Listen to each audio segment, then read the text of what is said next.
First, a little chanting, as we often do on Sri Radhashtami. We like to turn to the song by Srila Rupa Goswami, Sri Radhika Stava. I'll just chant it. Radhe Jaya Jaya Madhava Daite Gokula Taruni Mandala Mohite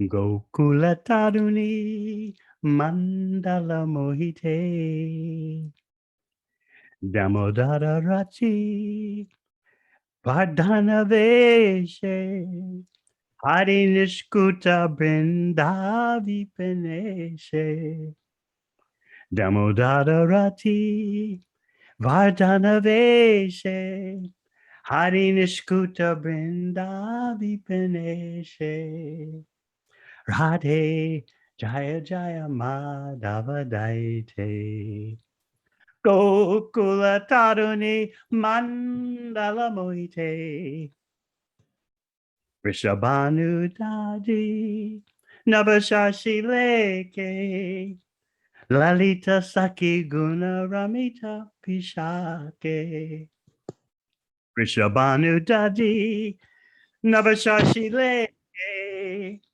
Lalita Saki Guna Ramita Pishake Radhe Jaya Jaya Madhava Daite Radhe Jaya Jaya Madhava Daite Gokula Taruni Mandala Mohite Gokula Taruni Mandala Mohite Karunam Kurumai Karuna Bharite Sanaka Sanatana Varnita Charite Karunam Karumai Karuna Bharite Sanaka Sanatana Varnita Charite Radhe Jaya Jaya Madhava Daite Radhe Jaya Jaya Madhava Daite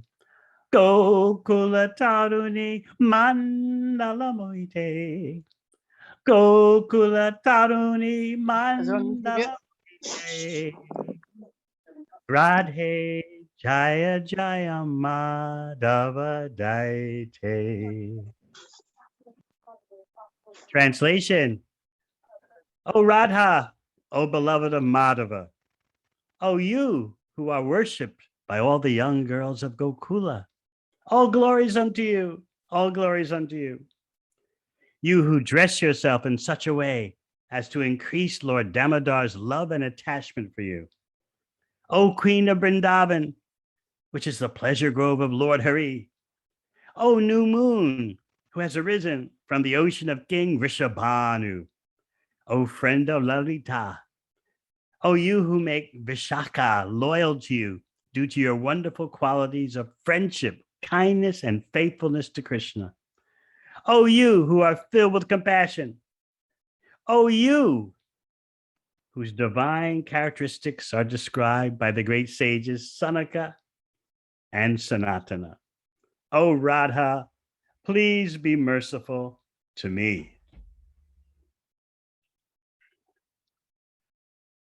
So this is our theme for Sri Radhashtami.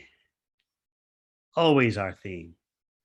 How can we perform devotional service that captures the attention of Srimati Radharani? Because Krishna is her property. We want her to recommend us to her Krishna, and then our life is successful. If we look at a poem Srila Prabhupada composed aboard the Jaladuta amid the Atlantic Ocean before arriving in the USA, he announced that,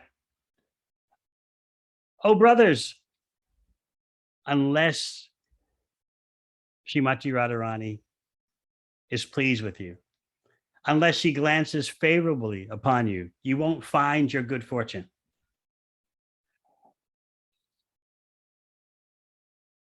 In that same poem, he quotes a verse by Prahlad Maharaj, which you might think, well, this is not so much a nectar verse or a Leela verse. So why does Srila Prabhupada quote it amid such an intimate poem? Let's turn to that verse. 7th canto, chapter 9, text 28. Evam janam na patitam prabhavahi kupe kama bikamam anuya prapatan prasangat kritvat masat surashina bhagavan grahita soham katam nuvishuje tava britya sevam. My dear Lord, this is Prahlad Maharaj speaking to Lord Nrsingadev. My dear Lord, O Supreme Personality of Godhead, because of my association with material desires, one after another, I was gradually falling into a blind well full of snakes, following the general populace. But your servant, Narada Muni, kindly accepted me as his disciple and instructed me how to achieve this transcendental position. Therefore, my first duty is to serve him. How could I leave his service?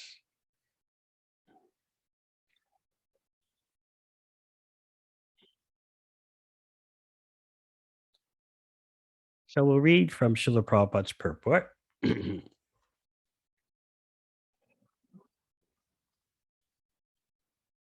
As will be seen in later verses, even though Prahlad Maharaj was directly offered all the benedictions he might have desired, he refused to accept such offerings from the Supreme Personality of Godhead. On the contrary, he asked the Lord to engage him in the service of his servant Narada Muni. This is the symptom of a pure devotee. One should serve the spiritual master first. It is not that one should bypass the spiritual master and desire to serve the Supreme Lord. This is not the principle for a Vaishnava. Narottama Das Thakur says, Tandarachana sevi bhakta sanivas, janame hoy e abilas. One should not be anxious to offer direct service to the Lord. Sri Chaitanya Mahaprabhu advised that one become a servant of the servant of the servant of the Lord. Gopi Bhartu Padakamalayor Dasa Dasa Nudasa. This is the process for approaching the Supreme Lord. The first service should be rendered to the spiritual master so that by his mercy, one can approach the Supreme Personality of Godhead to render service. While teaching Rupa Goswami, Sri Chaitanya Mahaprabhu said, Guru Krishna Pasade Pai Bhakti Lata Bij. One can achieve the seed of devotional service by the mercy of the Guru, the spiritual master, and then by the mercy of Krishna. This is the secret of success. First, one should try to please the spiritual master, and then one should attempt to please the Supreme Personality of Godhead. Vishwanath Chakravarti Thakura also says, Yasya Prasada Bhagavat Prasada. One should not attempt to please the Supreme Personality of Godhead by concoction. One must first be prepared to serve the spiritual master. And when one is qualified, he is automatically offered the platform of direct service to the Lord. Therefore, Prahlad Maharaj proposed that he engage in the service of Narada Muni. He never proposed that he engage directly in the service of the Lord. This is the right conclusion. Therefore, he said, Soham katam nuvisurje tava britya sevam. How can I give up the service of my spiritual master, who has favored me in such a way that I am now able to see you face to face? Prahlad Maharaj prayed to the Lord that he might continue to engage in the service of his spiritual master, Narada Muni.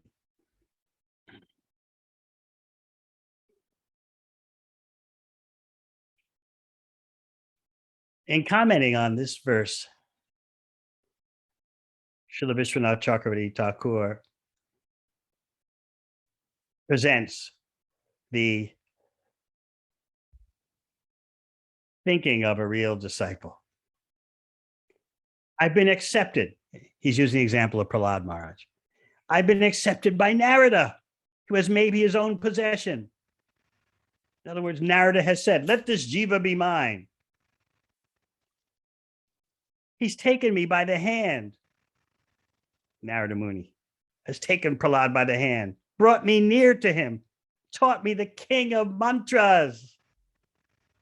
Hare Krishna, Krishna Krishna, Hare Hare, Hare Rama, Rama Rama, Hare Hare, and had me serve him. I was fallen in the hole of samsara, repeated birth and death. But now I become your devotee. Speaking to Narada Muni. Without your mercy, this was not possible. So how can I give up my service to you, my guru? I'm your servant. So Vishwanath Chakravarti Thakur points out the thinking of karmic workers and gyanis and personalists. As soon as they think they attain their goal, as Lord Brahma says, they're imagining that they've achieved the supreme destination. It's mental concoction. It won't last. But as soon as they attain their imaginary goal, they give up the whole sadhana of service to the superior. Srila Prabhupada gave the example. It's like you need someone's help to step over a little ditch. So you grab onto their arm for stability and then make your step over the ditch. And as soon as you get to the other side, you throw the person's arm away. I've achieved my so-called destination. I don't need you anymore. But Prahlad is saying, I can't be like that.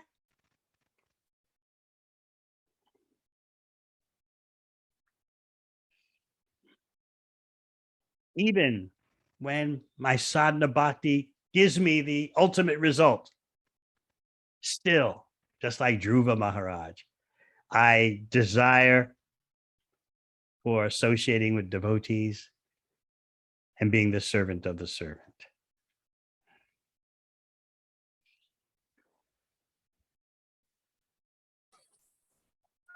The more that we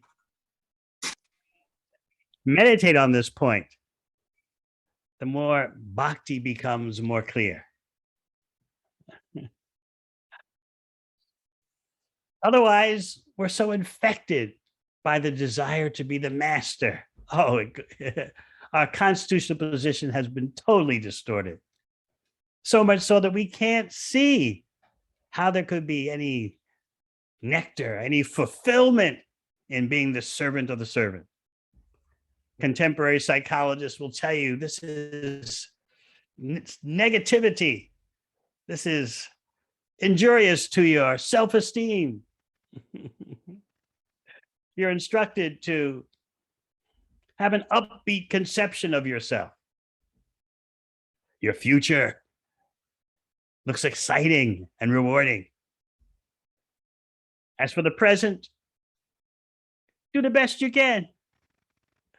And as for your past, just accept whatever happened in the past. And then your life is fine. Continue being the artificial Purusha, the artificial master and enjoyer. Bhakti is taking you the opposite way. And this is why sometimes we feel some clash, some inner turmoil. And we may even make the mistake of blaming that inner turmoil on the process of bhakti. I never went through all this kind of inner friction before. Of course, you never went through that. You had no doubts what the goal of life was and who you are. I'm the body, and the goal of life is to try to satisfy my body, which includes the mind. But now we've taken up the process of purification. And the more we hear about being the servant of the servant and trying to apply that, the more successful our spiritual life becomes. The more we relish that position. So I promised you in preceding classes that we are going to take a look at Nectar of Devotion because I want to show you how unlimitedly deep is that book. I don't hear so many devotees talking about relishing Nectar of Devotion. I did hear in my daily listening to classes by Srila Prabhupada, I did hear him say in Mayapur in March 1976, if you want to understand Radha and Krishna, you can't jump over books like Nectar of Devotion, Teachings of Lord Chaitanya. Of course, we have Chaitanya Charitamrita, which is the full exposition of Teachings of Lord Chaitanya. You proceed step by step.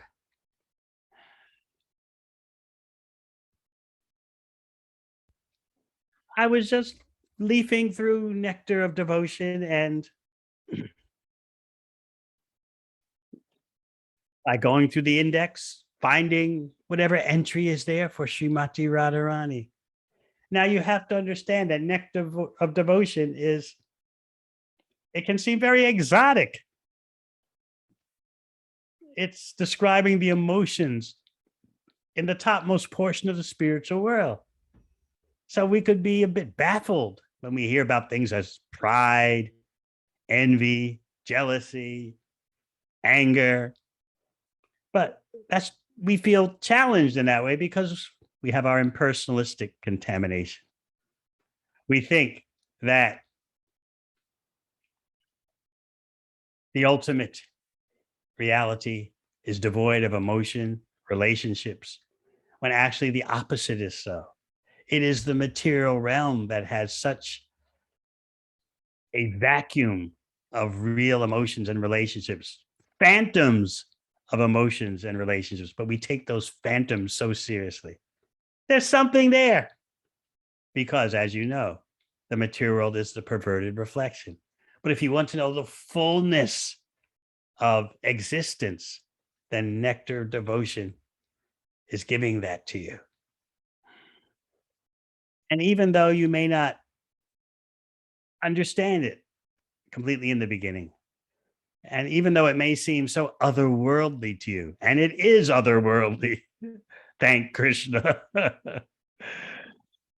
Gradually, as you hear it again and again over the years, the transcendental reality starts to sink in. Relationships with Krishna are the all in all, they are the everything. And Krishna is the enjoyer of unlimited variety. And Srimati Radharani is his favorite variety. As Prabhupada describes in the second canto of Bhagavatam, she's the tender-hearted, feminine counterpart of the Supreme Absolute Truth. She's the unlimited perfection of the feminine nature that you see in the material world. And it's all for Krishna's pleasure. And their relationship is unlimitedly full of transcendental variegatedness, transcendental emotions. Their pastimes, which sometimes seem to resemble material affairs, are simply 100% pure spiritual energy. There are no material bodies, no material emotions involved. If we can get a recommendation by Srimati Radharani to Krishna, then our life is successful. She is the compassion energy of Krishna. She is devotional service personified, the internal potency of Krishna. And the spiritual master, through parampara, extends on behalf of ultimately Srimati Radharani, extends that compassion by training conditioned souls in the devotional service of Krishna. So, in that way, when you trace the function of the spiritual master way back to its origin, you find Srimati Radharani. And you also find Lord Nityananda. So let's hear from Nectar of Devotion, even though we might think, oh, this is very, as we say, very transcendental. This is from a chapter called Symptoms of Ecstatic Love. And one of those symptoms of ecstatic love is singing loudly. One gopi informed Krishna that when Srimati Radharani was singing about his glories, she enchanted all of her friends in such a way that they became stone-like and dull. At that time, the nearby stones began to melt away in ecstatic love. So this is the opposite of what you would expect.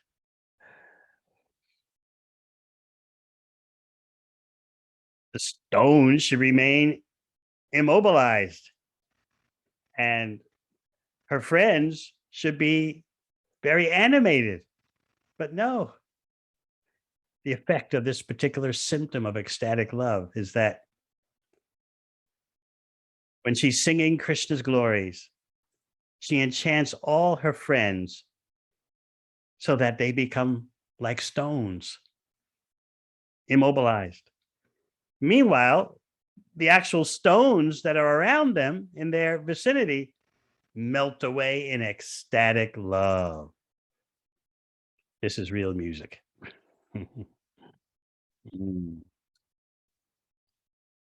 Let's continue. This is from a chapter called Existential Ecstatic Love. For those of you who are more familiar with Nectar Devotion and the teachings in Chaitanya Charitamrita, the teachings of Lord Chaitanya to Rupa Goswami, what Srila Prabhupada calls existential ecstatic love is sattvika bhava, ecstatic symptoms that come about involuntarily, as compared to anubhava, which are ecstatic symptoms that one chooses. I feel overwhelmed by ecstasy. Let me sing about Krishna. But this existential ecstatic love, or sattvika bhava, just happens. You're so overwhelmed by ecstatic love for Krishna. So we'll look at the particular characteristic called faltering of the voice. When Krishna was going to Mathura on the chariot driven by Akrura, Yashoda and all the gopis came to try to forbid him to pass and to block his way. At that time, Radharani was so perturbed that in a faltering voice, she requested Mother Yashoda to please stop Akrura.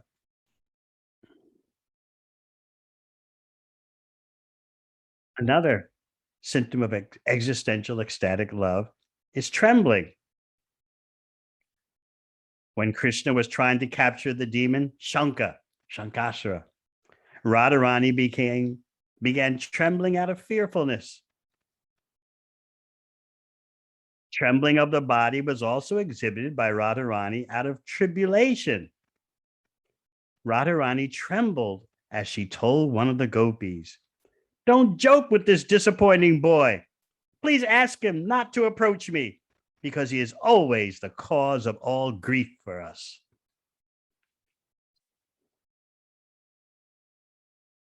These apparently negatively expressed emotions are all about enhancing the ecstatic love. "Keep him away from me," she say. He's always causing us grief. She doesn't really mean that. But this contrariness just adds spice to the rasa.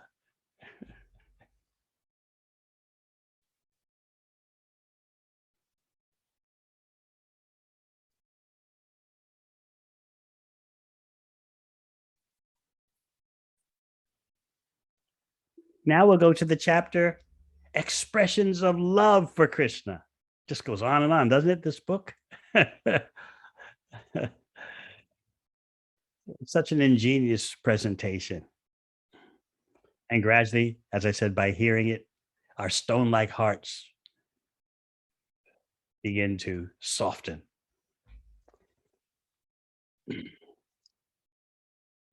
So, this is from a subsection called Disappointment in the chapter Expressions of Love for Krishna. In Danakeli Kaumudi, Srimati Radharani addresses one of her friends in this manner. My dear friend, if I cannot hear of the glorious activities of Krishna, it is better for me to become deaf. And because I am now unable to see him, it will be good for me to be a blind woman. This is another instance of disappointment due to separation from Krishna. You see, in the spiritual world, in Goloka Vrindavan, everything is ecstatic, even disappointment.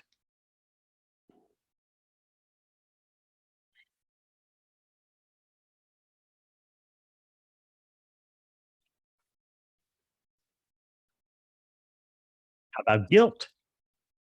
No one likes to feel guilty. Contemporary psychologists tell you, no, you shouldn't feel guilt. You should simply feel acceptance. But in Krishna Lila, guilt also is a symptom of love, ecstatic love. When a person blames himself for committing an inappropriate action, his feeling is called guilt. So we think, oh, yeah, I can understand that. But let's hear about guilt in Goloka Vrindavan. One day, Srimati Radharani was churning yogurt for Krishna. At that time, the jeweled bangles on her hands were circling around. And she was also chanting the holy name of Krishna. All of a sudden, she thought, I am chanting the holy name of Krishna, and my superiors, my mother in law and my sister in law, may hear me. By this thought, Radharani became over anxious. This is an instance of feeling guilty because of devotion to Krishna. As most of you know, for the sake of Leela, for enhancing the Leela, Radharani is externally married to Abhimanyu. And so that means she has a mother-in-law and a sister-in-law. So there she is churning yogurt. And the beautiful bangles on her beautiful hands were moving around. And she's chanting the holy name of Krishna. And then she catches herself. Wait a minute. My in-laws may hear me. So in this way, she became over anxious. No one likes to be over anxious in the material world, but in the spiritual world, becoming over anxious is just another flavor of increasing love. One day, the beautiful-eyed Srimati Radharani entered into the forest to collect some flowers to prepare a garland for Krishna. While collecting the flowers, she became afraid that someone might see her, and she felt some fatigue and weakness. This is an instance of guilty feelings caused by labor for Krishna. There is a statement in Rasa Sudhakara that after passing the night with Krishna, Radharani became so weak that she was unable to get up. When Krishna took her hand to help her, Radharani felt guilty about having passed the night with him. This has nothing to do with mundane affairs, by the way. Everything is there in the ultimate source, including romance. Why deprive Krishna? Especially when Krishna is unlimitedly and perfectly executing romantic affairs, all the things that we would just give anything to do and experience. Krishna does unlimitedly, and there are no material bodies, no material emotions involved.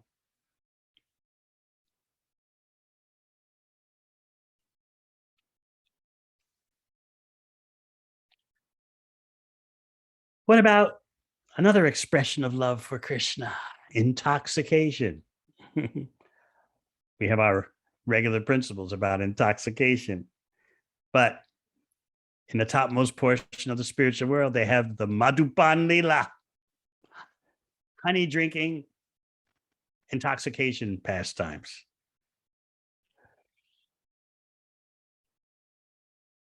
And just by seeing Krishna, his dearmost devotee can become intoxicated. So we'll read. There is another description of the symptoms of intoxication in the person of Sri Radharani after she saw Krishna. Sometimes she was walking hither and thither. Sometimes she was laughing. And sometimes she was covering her face. Sometimes she was talking without any meaning. And sometimes she was praying to her associate gopis. Seeing these symptoms in Radharani, the gopis began to talk among themselves. Just see how Radharani has become intoxicated simply by seeing Krishna before her. This is an instance of ecstatic love in intoxication.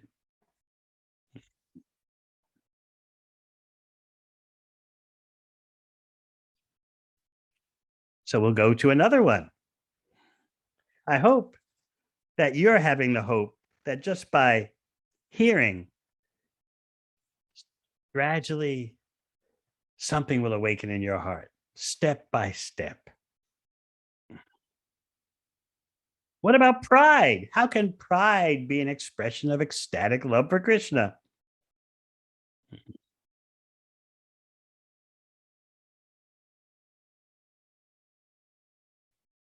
There's an example of by Bilvamangala Thakur, who wrote, "My dear Krishna, you are leaving me, forcibly getting out of my clutches, but I shall be impressed by your strength only when you can forcibly go from the core of my heart."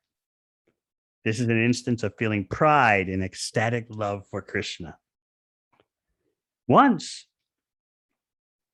during the Rasa dance, when Radharani left the arena and Krishna went to seek her out, one of the dear friends of Radharani addressed Krishna thus: "My dear Krishna, you have been very much obliging in serving the form of our Sri Radharani.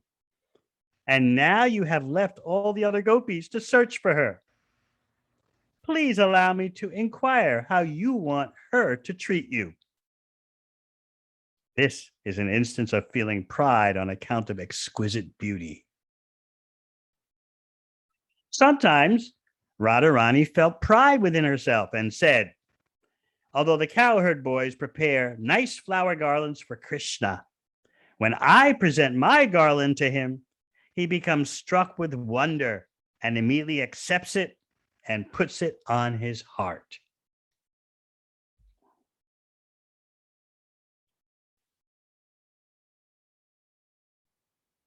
So you see, there are emotions such as pride, doubt, apprehension, all perfectly in relation to Krishna, all for Krishna's pleasure.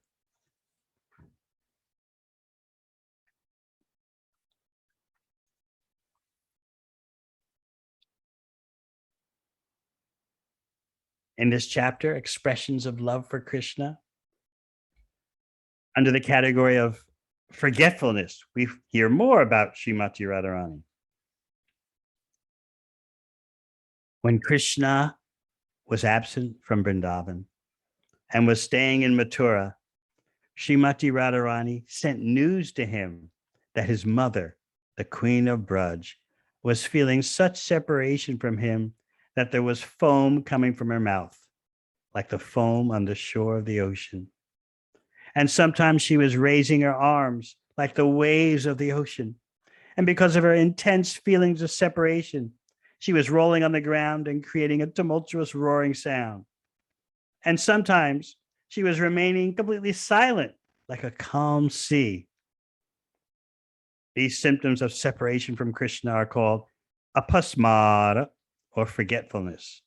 One completely forgets his position when he manifests these symptoms in ecstatic love. So this description of Mother Yashoda was sent in a message by Srimati Radharani to Krishna, who was in Mathura.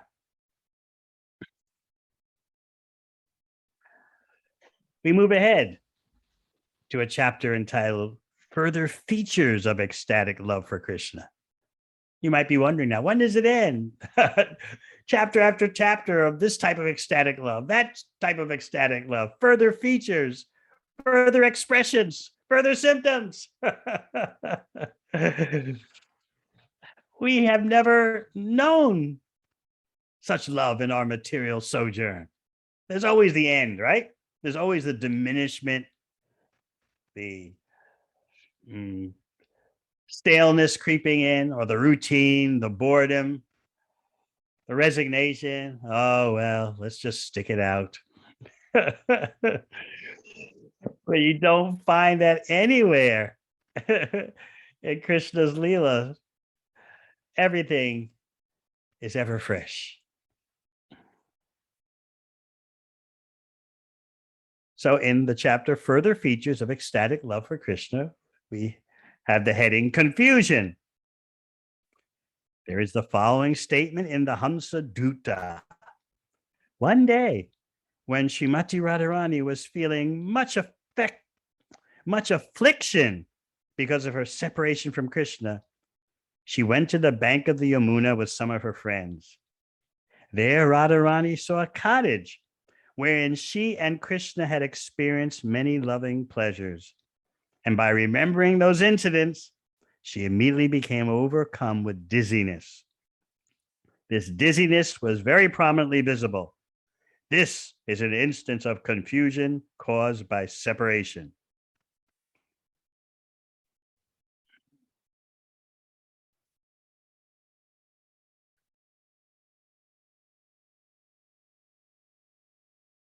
Another feature of ecstatic love for Krishna, bashfulness. When Radharani was first introduced to Krishna, she felt very bashful. One of her friends addressed her in this way: "My dear friend, you've already sold yourself and all your beauty to Govinda. Now you should not be bashful. Please look upon him cheerfully. One who has sold an elephant to another person should not make a miserly quarrel about selling the trident which controls the elephant." This kind of bashfulness is due to a new introduction in ecstatic love with Krishna.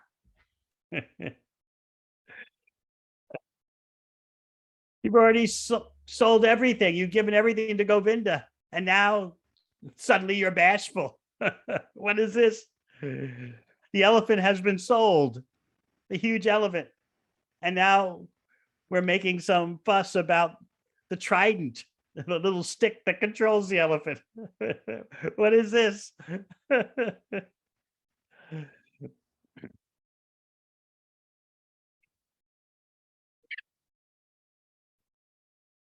Concealment,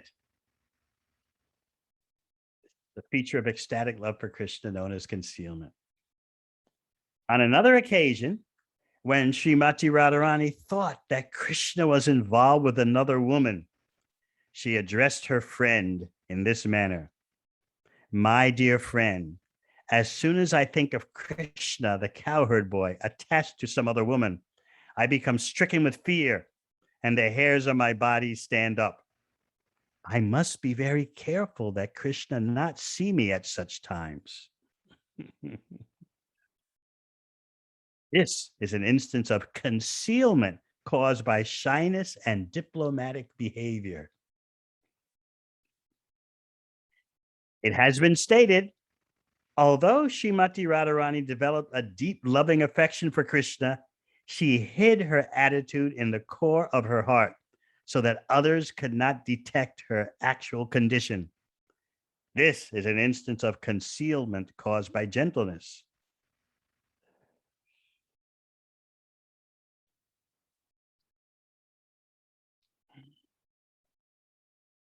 In Chaitanya Charitamrita, you'll read how Krishna has different types of girlfriends. Some are very submissive, some are very contrary, and some are a mixture of the two. All these varieties are for Krishna's pleasure. And Srimati Radharani is certainly the leader of the contrary ones. Therefore, you read about concealment. I must be very careful that Krishna doesn't see me at such times that I'm jealous of his interactions with others.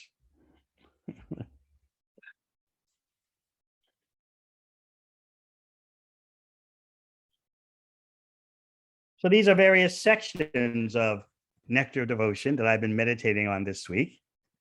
And I'm sharing various sections with you. I certainly only scratched the surface. So there's so much more for you to relish. Eagerness.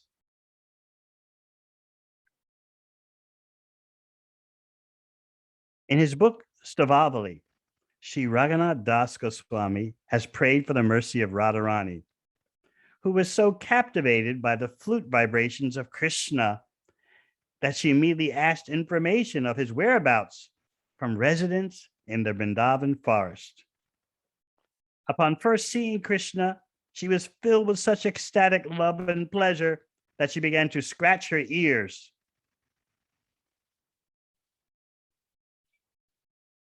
The damsels of Braj and Radharani were very expert in talking cunningly. So as soon as they saw Krishna, they began their talkings. And Krishna, pretending to go for some flowers for them, immediately left that place and entered into a mountain cave.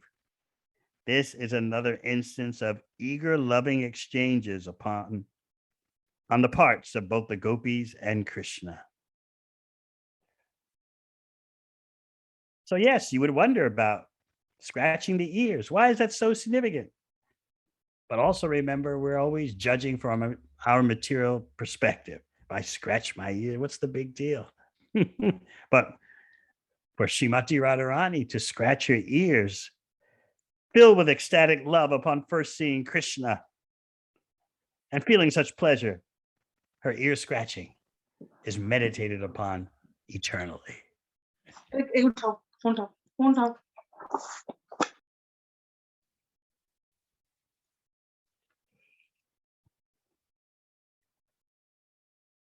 How about this one? Haughtiness resulting in dishonorable words. In case you have any doubt that the spiritual world has everything. So, how in the world will haughtiness that results in dishonorable words relate to love of Krishna? In the Vidagdha Madhava, Jatila, the mother in law of Radharani, began to criticize Krishna in this way: Krishna, you are standing here, and Radharani, who has just been married to my son, is also standing here. Now, I know both of you very well, so why should I not be very anxious to protect my daughter in law from your dancing eyes? This is an instance of dishonorable words used to indirectly criticize Krishna. Similarly, some of the gopis once began to address Krishna with these dishonorable words. My dear Krishna, you are a first class thief. So please leave this place immediately. We know you love Chandravali more than us, but there's no use in praising her in our presence. Kindly do not contaminate the name of Radharani in this place. This is another instance of dishonorable words cast upon Krishna in ecstatic love. To increase the ecstatic love between Krishna and Radharani, there has to be a competitor, and that's Chandravali. There's no competition for Srimati Radharani, but there seems to be, in order to add more flavor to the rasa.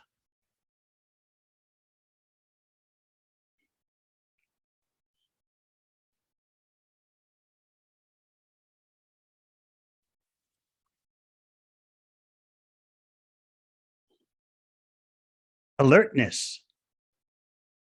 When Srimati Radharani first saw Krishna, she suddenly became conscious of all transcendental happiness, and the functions of her different limbs were stunned. When Lalita, her constant companion, whispered into her ear the holy name of Krishna, Radharani immediately opened her eyes wide. So, what is this? This is an instance of alertness caused by hearing the sound of Krishna's name. Perfect chanting and hearing of Krishna's name. One day, in a joking mood, Krishna informed Radharani, my dear Radharani, I'm going to give up your company. Upon saying this, he immediately disappeared. And because of this, Radharani became so afflicted that the hue of her body changed, and she immediately fell down upon the ground of Vrindavan. She had practically stopped breathing, but when she smelled the flavor of the flowers on the ground, she awoke in ecstasy and got up. This is an instance of transcendental alertness caused by smelling.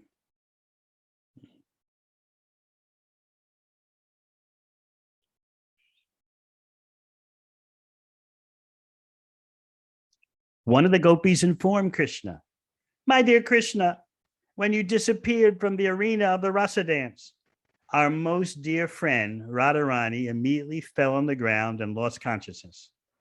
But after this, when I offered her some of your chewed betel nut remnants, she immediately returned to consciousness with jubilant symptoms in her body. This is an instance of alertness caused by tasting.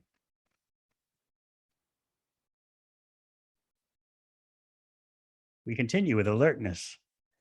One night, Srimati Radharani was talking in a dream. My dear Krishna, she said, please do not play any more jokes on me. Please stop, and please don't touch my garments either. Otherwise, I shall inform the elderly persons, and I shall disclose all your naughty behavior. While she was talking like this in a dream, she suddenly awoke and saw some of her superiors standing before her. Thus, Radharani became ashamed and bowed her head.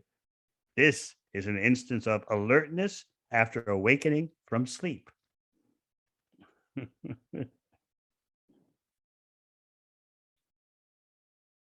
There's another instance of this.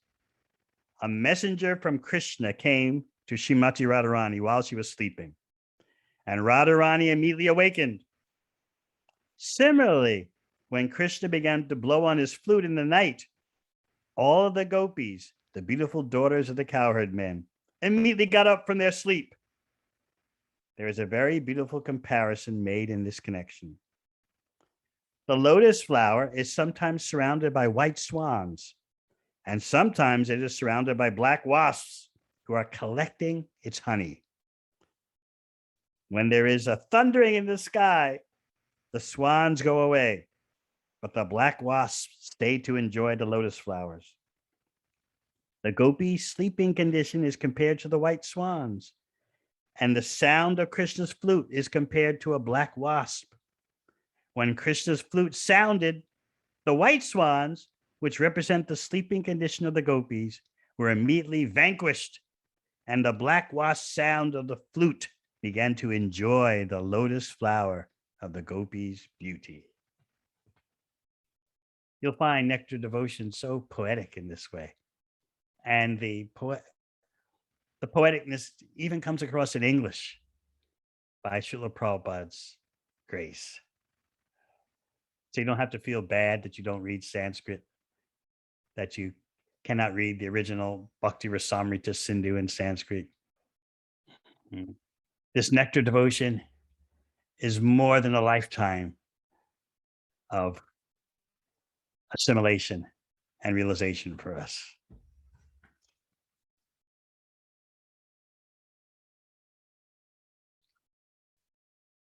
But wait, there are additional symptoms, always additional. Never ends. The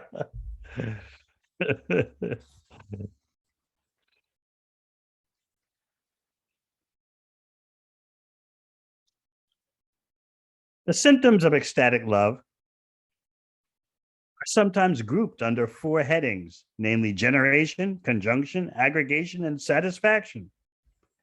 Krishna once told Radharani, "My dear friend, when you tried to meet me alone in the morning, your friend Mekhala remained hungry with envy. Just look at her." When Krishna was joking with Radharani in this way, Radharani moved her beautiful eyebrows crossly.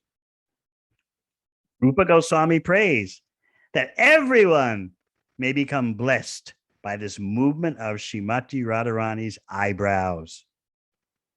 This is an instance of the generation of malice in ecstatic love of Krishna.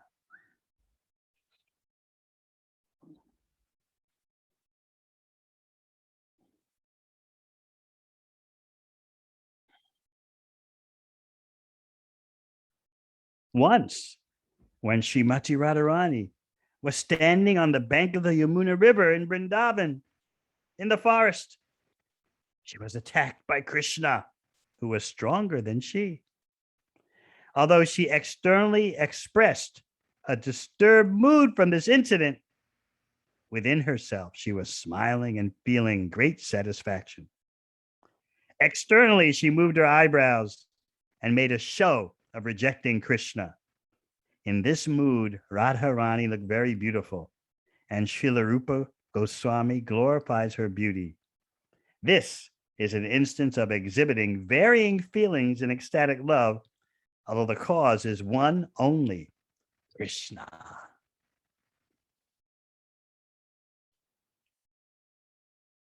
Krishna likes all this contrary behavior and all this concealment.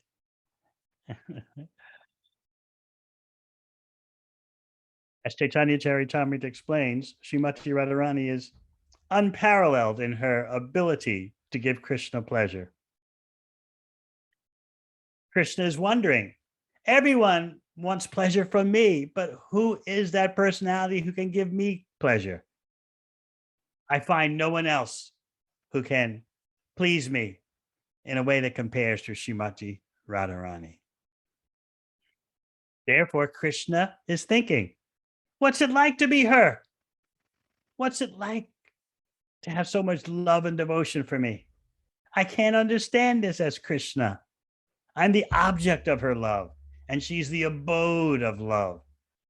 The only way I can ever understand this is by taking her position to become a lover of myself. That is Chaitanya Mahaprabhu. Lord Chaitanya has assumed the position of Srimati Radharani. He's assumed the emotions of Srimati Radharani and the effulgence of Srimati Radharani. So in Chaitanya Charitamrita, you'll find Lord Chaitanya exhibits her emotions, he exhibits her effulgence. Sometimes he appears as Srimati Radharani herself, and sometimes he demonstrates being a maid servant of Srimati Radharani. So all that is going on in Chaitanya Charitamrita. So please remember that devotional service is the internal potency presided over by Srimati Radharani. By being the servant of the servant,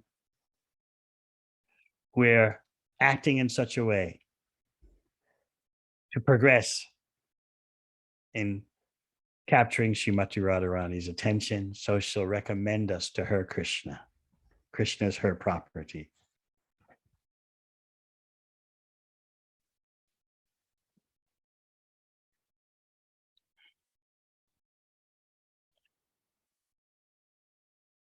A few more, and we'll call it a night, since we started a little late. Indirect expressions of ecstatic love. Evidently, they're direct expressions, they're indirect expressions. All are important.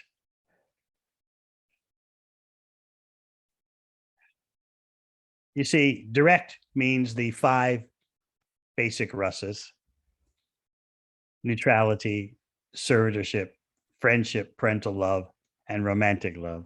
Indirect are the 7 secondary rasas: laughter, astonishment, chivalry, lamentation, horror, and so forth. All of them play a role. All these 12 play a role. So, laughter. After Krishna had stolen some yogurt from the pots of 2 gopis, Krishna told one of his gopi friends, "My dear, beautiful friend, I can take an oath that I have not stolen even a drop of yogurt from your pot. But still, your friend Radharani is very shamelessly smelling the flavor of my mouth. Kindly forbid her from this devious policy of putting her face near mine."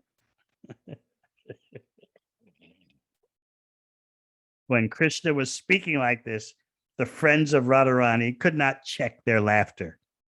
This is an instance of laughter in ecstatic love.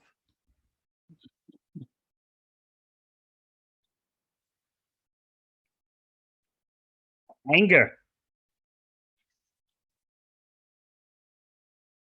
When Jatila, the mother of Abhimanyu, that means the mother-in-law of Radharani, saw Krishna wearing a necklace, she could understand that the jeweled ornament had been given to him by Radharani. She therefore became absorbed in anger and began to move her eyebrows, expressing her anger in ecstatic love.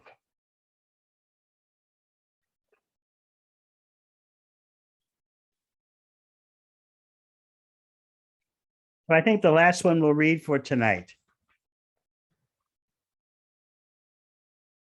is anger, one of the indirect expressions of love, one of the 7 secondary rasas. You have the main rasas, which are the mainstay, and then these secondary ones appear and disappear. They seize the stage, so to speak, and then fade off the stage. Whereas the main rasas are the heavyweights, so to speak. They're the foundation. So anger. In ecstatic loving service to Krishna and anger, Krishna is always the object. In Vidagdha Madhava, Lalita Gopi expressed her anger, which was caused by Krishna, when she addressed Srimati Radharani thus: "My dear friend, my inner desires have been polluted. Therefore, I shall go to the place of Yamaraja. But I am sorry to see that Krishna has still not given up his smiling over cheating you. I do not know how you could repose all your loving propensities upon this lusty young boy from the neighborhood of the cowherds." So Radharani has her girlfriends, and as in the perfect realm of the spiritual world, you see correlations to the impure, imperfect material behavior you can witness in the material world. So Radharani's got her girlfriends and they gossip and they, They get on her case. That Krishna, he's a cheater. How could you continue to be attracted to him? Listen to us. We know better. Drop him now before it's too late.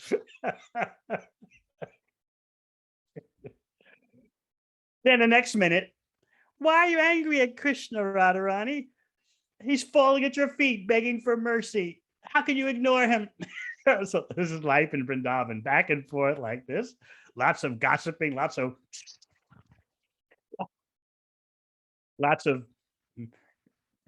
falling out and making up, and it's all going on eternally.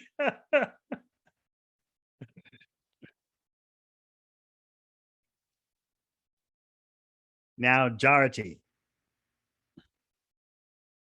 in-law of Srimati Radharani. After seeing Krishna, Jarati sometimes said, "Oh, you thief of young girls' properties. I can distinctly see the covering garment of my daughter-in-law on your person." Then she cried very loudly, addressing all the residents of Vrindavan, to inform them that this son of King Nanda was setting fire to the household life of her daughter-in-law. These complications are always there in order to add flavor, whereas in the material world, such complications are hellish.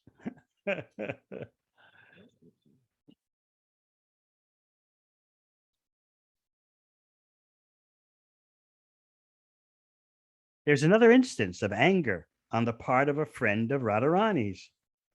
When Radharani was dissatisfied with the behavior of Krishna and had stopped talking with him, Krishna was very sorry for Radharani's great dissatisfaction. And in order to beg forgiveness, he fell down at her lotus feet. But even after this, Radharani was not satisfied, and she did not talk with Krishna.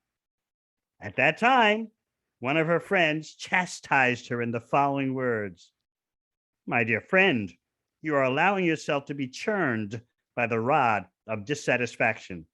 So what can I say unto you?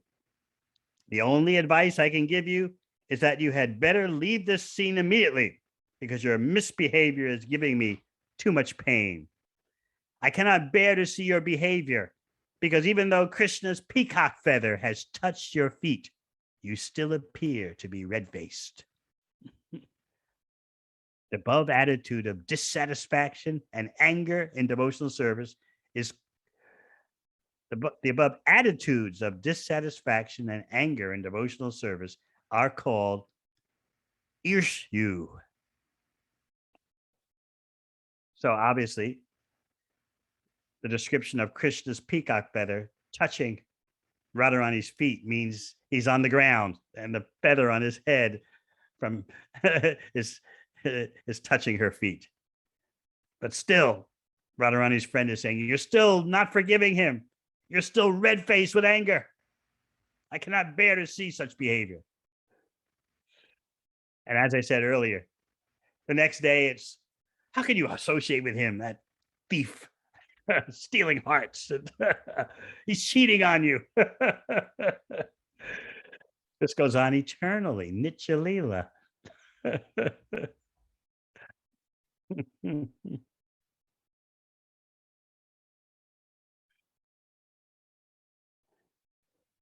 There is a statement in the Vidagdha Madhava wherein Srimati Radharani, in an angry mood, addressed her mother Purnamasi. Purnamasi is like an elder in Vrindavan. Addressed her mother Purnamasi after after Purnamasi had accused Radharani of going to Krishna.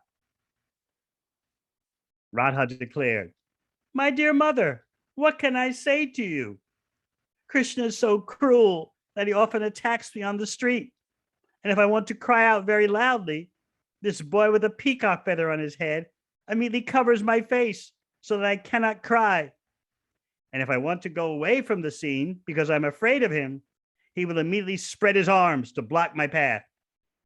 If I piteously fall down at his feet, then this enemy of the Madhu demon, in an angry mood, bites my face. Mother, just try to understand my situation and don't be unnecessarily angry with me. Instead, please tell me, how can I save myself from these terrible attacks of Krishna? She doesn't mean it.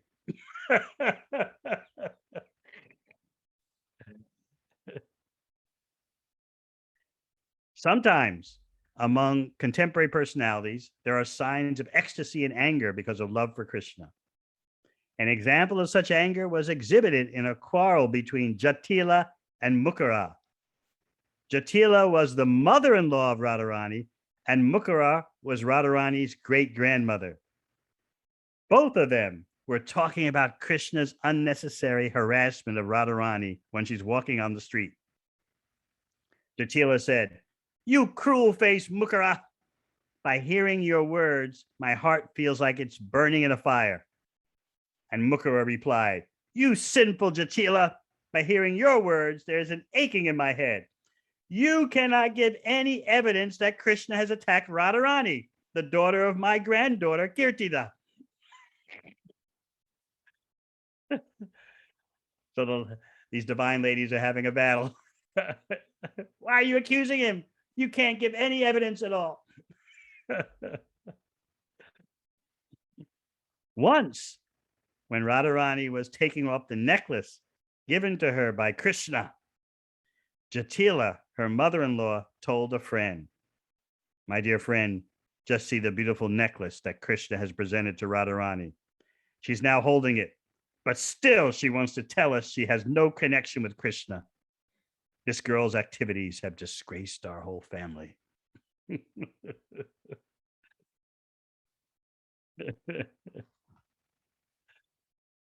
All right.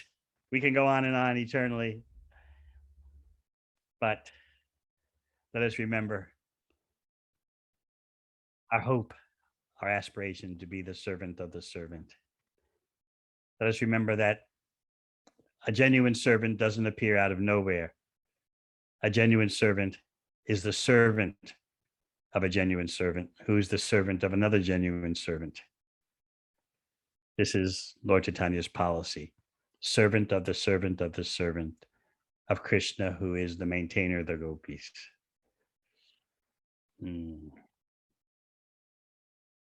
Thank you very much.